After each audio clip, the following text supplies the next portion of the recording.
coming to you live from the heart of the free state of New Hampshire. This is The Independents with Carla Gericke.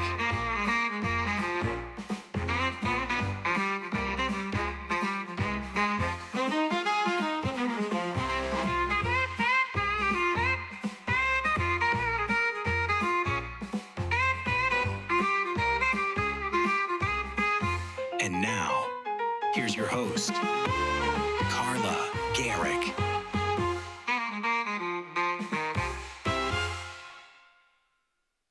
Hi guys, and welcome back to The Independents. I am your host, Carla Gericke, and today we're going to be doing a deep dive on what the flock is going on in New Hampshire. Now, of course, many of you may know that Flock is a private company that is putting up cameras all over America, and my sources, as well as a website called DFlock, have made me aware that some are going up here in the great free state of New Hampshire. And so I want us to start to really look at this topic, figure out what the landscape is here in New Hampshire, and then also I have some solutions to the problem. There'll be some call to actions at the end, but you know, this is a topic that to some extent I've been preparing my whole life for. I brought some examples here from my office, but also it is a topic that is obviously developing real time, and so you and I, folks back home here on the internet, will be sort of learning real time, which of course really is a part of life as well. If we all waited until we were perfect at something, we would rarely get something done. So I hope you guys will stick around to cover this topic with me today. So I think at the heart of it, the question is, and has always for me been, maybe for the handful of people who don't know the sort of my backstory, but I won a big First Amendment landmark case back in 2014, which reaffirmed the right to film police officers in public. I got a, close to $60,000 settlement. We took it all the way to the First Circuit in Boston, which is the court right below the Supreme Court. And in that case, the court found that yes, of course, we have a constitutional right to film police officers in the public execution of their public duties.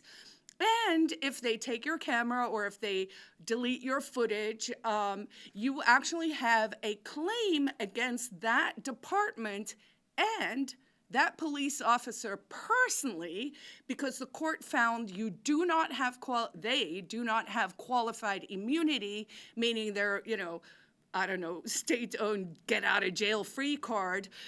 They don't have qualified immunity in those cases. So every single person in the First Circuit, which is about 13 million Americans, have the right to film police officers and public officials in the execution of their public duties, which of course has gotten a lot easier over the years with our cell phones. Now, on top of that, so that's sort of your free speech First Amendment rights. But then we also, of course, have our Fourth Amendment rights. And the Fourth Amendment rights are the ones that say, hey, you know what? We're allowed to keep secrets from you, stinky big bro, but you're not supposed to keep secrets from us. Now, that relationship has actually been turned entirely on its head over the past 50 years or so, but it is, of course, also now severely accelerating, where there is more and more and more data being collected on you. I think that one could make the argument the right to privacy is close to dead. I don't actually want to quite give up on it yet, but at a minimum, I believe that we, meaning we the people, watch the watchers, and so who's watching us? There's the old-fashioned libertarian joke, which folks know from back home, which is, who will build the roads?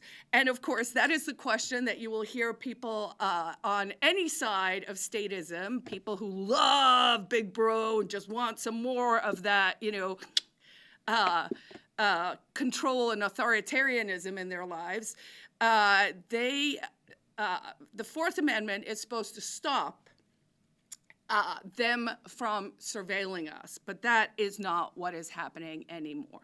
Now, on top of that, we have actually a bit of a weird libertarian paradox.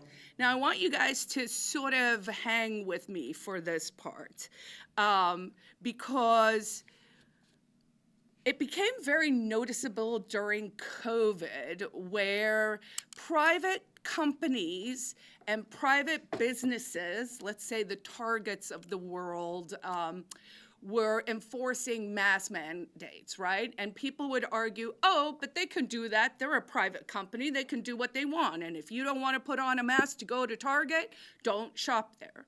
That is an entirely principled libertarian property rights position.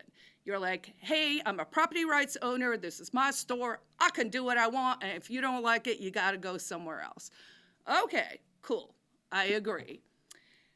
But now when they're doing something at the behest of the government, like the social media companies did during COVID mania, where they were censoring, i.e. violating our First Amendment rights, on behalf, the private companies were doing it on behalf of the government.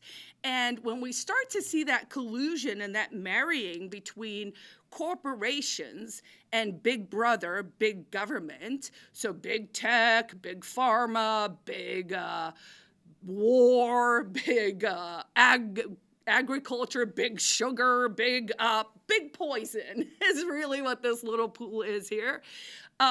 When whatever the big business is, i.e. the monopolies that are being protected by the state, big brother, get together and they collude, we actually definitionally can call that fascism. That is actually the marrying of state and private interests. So, is that what's happening with a company like Flock? Let's see if we can figure it out. So Flock is a private company. Flock is putting up cameras all over America. And here's the part I find the most horrifying, is they run on solar panels. Now, I don't know if you guys remember the plot of the start of The Matrix, but, you know, there was this thing that happens, and the thing that actually had happened is that the robots ran on solar, so when the war started, it could never end because everything was just running off solar power, so there was like no literal off switch. So let's start with, we are putting in what can be called, honestly, surveillance capitalism that has no off switch. That's kind of where we're at. So the companies are putting these up, private companies, back to our Target example. So I believe there is actually one in a Target. I believe there's some going up in Hooksett. I believe there's some going up in other places here in New Hampshire. But these private companies are putting them on their private property. So again, technically, yes, that is a private property rights argument. They should be allowed to do that. But here's the reality. Those cameras are looking out on other parts of the public space. So maybe you're looking out across the parking lot, but then you happen to also see cars coming in and out, or you can see the cars going down on the street down below. So now you actually technically are surveilling beyond your property itself. Now, on top of that, what is happening, so you're not just surveilling private property, you're surveilling public space. You are also, if you're a company like Flock, you are now selling that data, which they call sort of behavioral capital. They are selling that to various other companies so that people can be like, hey, we want to know more about how people move around, or whatever. They're like the little nuance of what they're trying to figure out of what we're doing, right? but also they are selling that data to police departments and to other government agencies without warrants in many cases, and really without probable cause even, right? So this is a problem, because what have we done? We have now basically created a pipeline where we're arguing as libertarians, cool, they should be able to put up the surveillance cameras because they're putting it on private property, but also, hey, we're letting the government buy this information, circumvent the Fourth Amendment, and are using it as dragnets, as information now. But of course, the concern is down the line, what are they going to use this for? And for civil libertarians like me, or people who are into civil liberties and have been working on this issue really for my entire life, the question becomes, what should we be doing now so that we don't literally usher in a Panopticon? So the good news is New Hampshire actually has some very choice laws here that actually I worked with Neil Kirk on many moons ago. It works together with this privacy amendment. We put in a constitutional amendment that was passed here in New Hampshire, Article 2B of the New Hampshire Constitution, which says our right to privacy is inherent.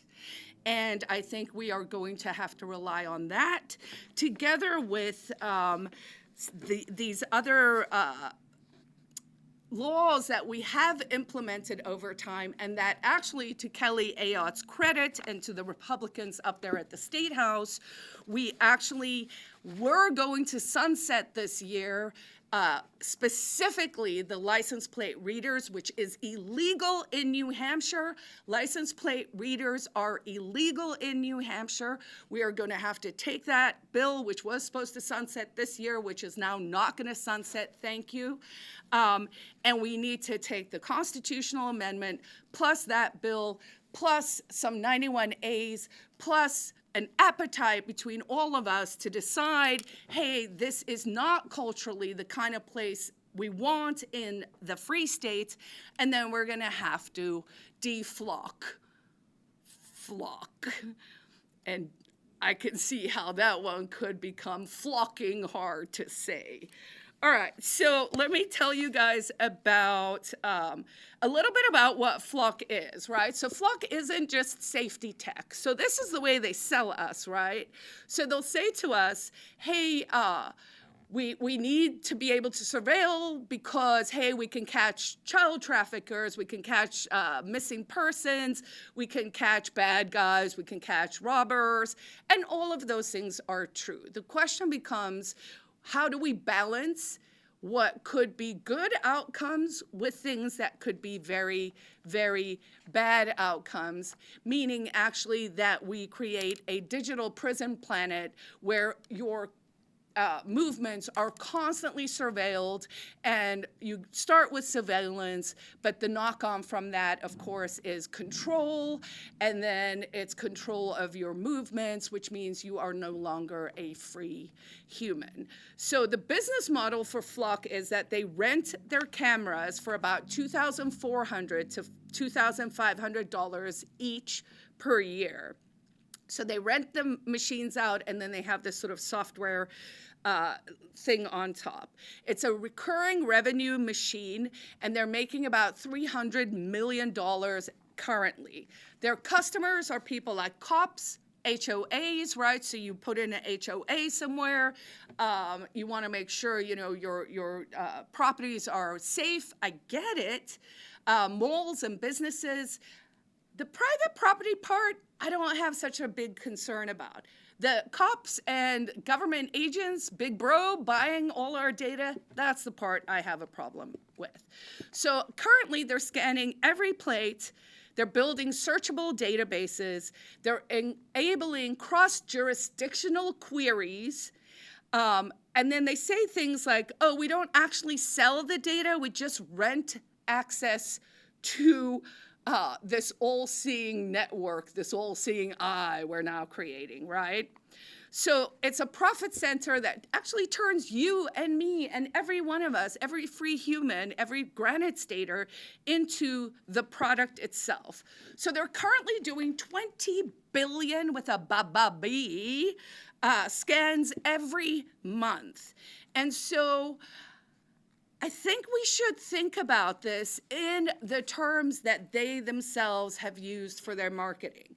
Now, don't you find it fascinating, as I do, that they actually chose the term flock for their brand?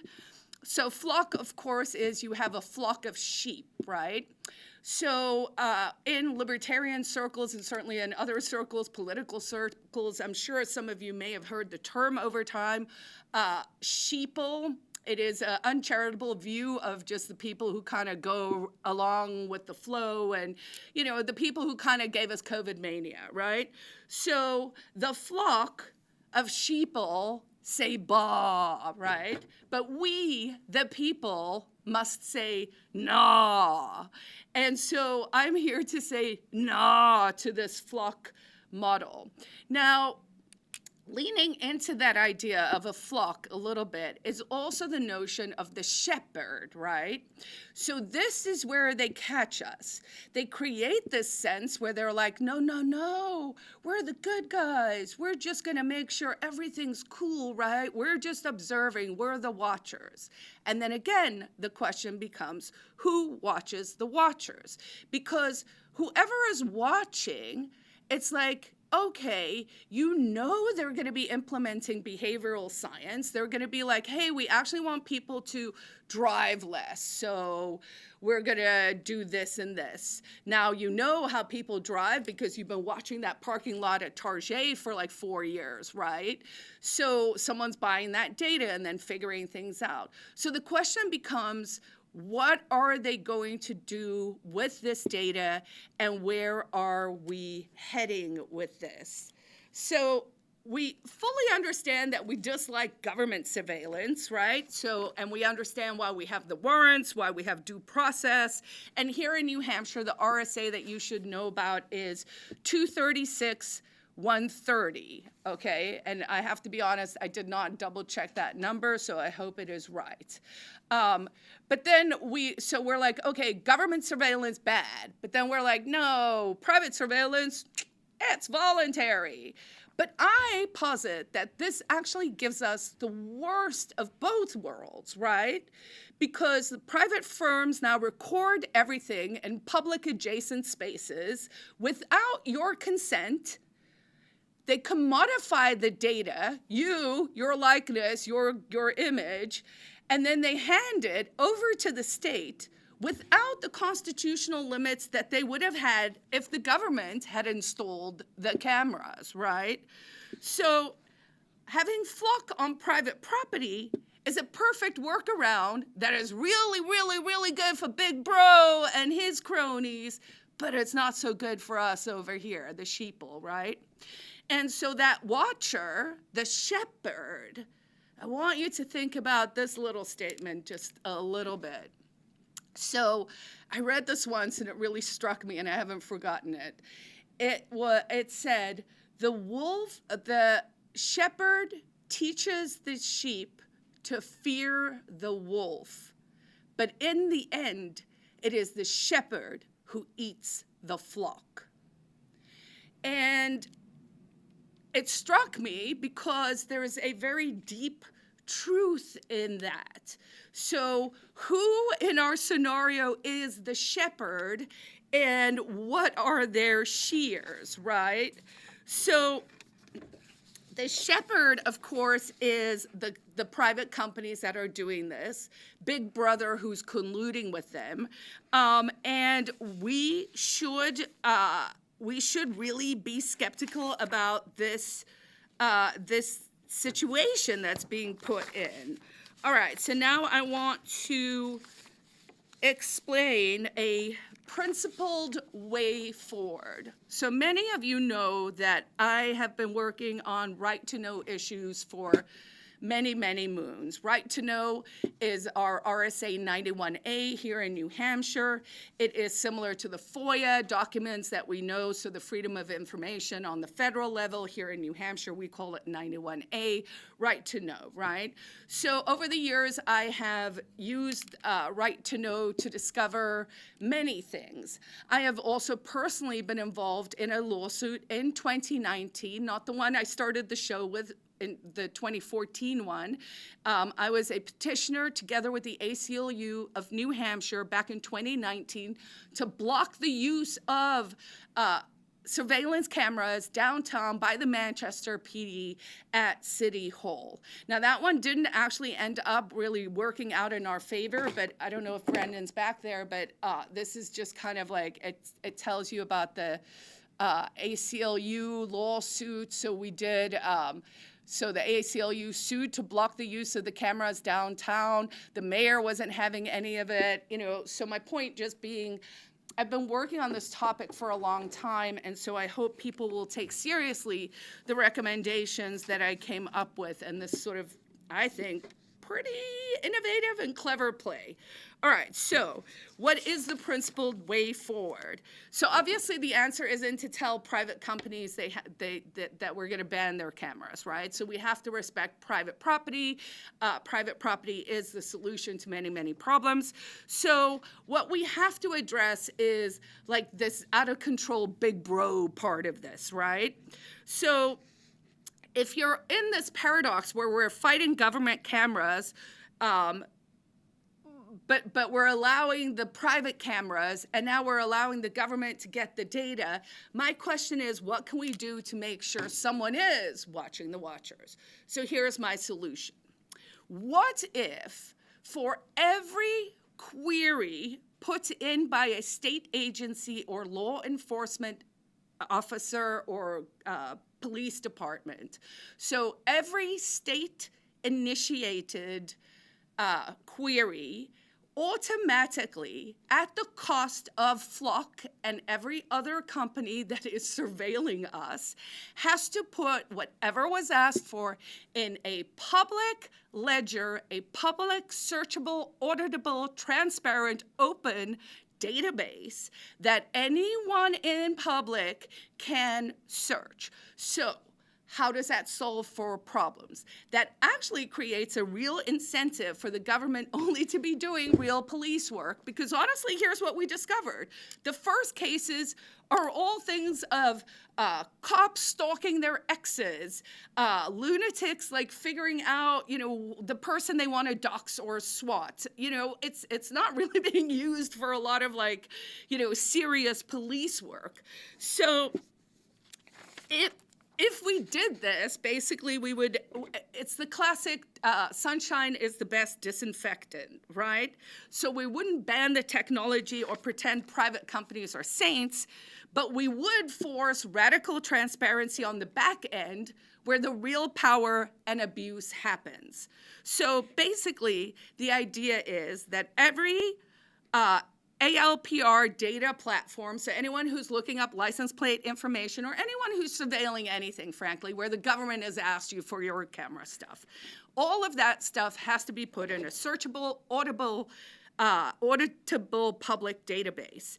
And they have to pay for and maintain it as the cost of doing business. It is the cost of surveilling us that means you have to add this cost as a feature, as a public service, so we're not going to nationalize Flock, but we're going to make them actually, at least do the right thing. So this would basically turn a black box query system into something closer to a public utility ledger. So in New Hampshire specifically, this would extend the spirit of RSA 261-75B, which already requires an audit trail and reporting for law enforcement LPRs. And this would layer in another like protection in our system. It also closes this private property loophole, the paradox I was talking about on the query side. So i.e. even if the cameras are on private property, if they're doing public surveillance, that the servants of the public, the popo, if they want the info, then we as the watchers of the watchers also get to know what they're asking about. So here are the upsides. It's a deterrence of abuse. So officers or agencies will know that every query is public. So stalking your ex or fishing for political targets or that routine pre-crime stuff they now do becomes risky, right? Because their own misuse becomes discoverable. There's public accountability. Journalists, activists, defense attorneys, and citizens can all audit the patterns. So we could ask questions like, why did this department query 10,000 plates last year where the only reason was like investigation, right? Like that is not a reasonably articulable suspicion, right? So then we would get data on the data. So we would create, dare I say, mega transparency, right? So we can finally see how much of Flock's million investigations helped is real policing, right? Because they're using all this language to say safety, safety, safety, while sort of not talking about the big bro part, right? So we can test for casual overreach. There will be cost internalization. You make Flock pay. So at some stage, Flock's going to be like, hey, maybe Popo, stop giving so many requests because it's costing us a fortune to keep it in this open public database, right? So there's an actual, a correct incentive loop there that creates oversight of the bureaucracy. And it's precedent friendly. So this is very sort of similar to the notion of public finance disclosures. Police body cam release policies that already exist, and it's not unprecedented to require private contractors serving public functions to open their books in limited ways. Now, of course, the popo are going to scream blue bloody murder, and so there will be tensions and things that we are going to override. I think it's strongest on a state level, so we probably don't want a federal solution. We probably want a New Hampshire first solution.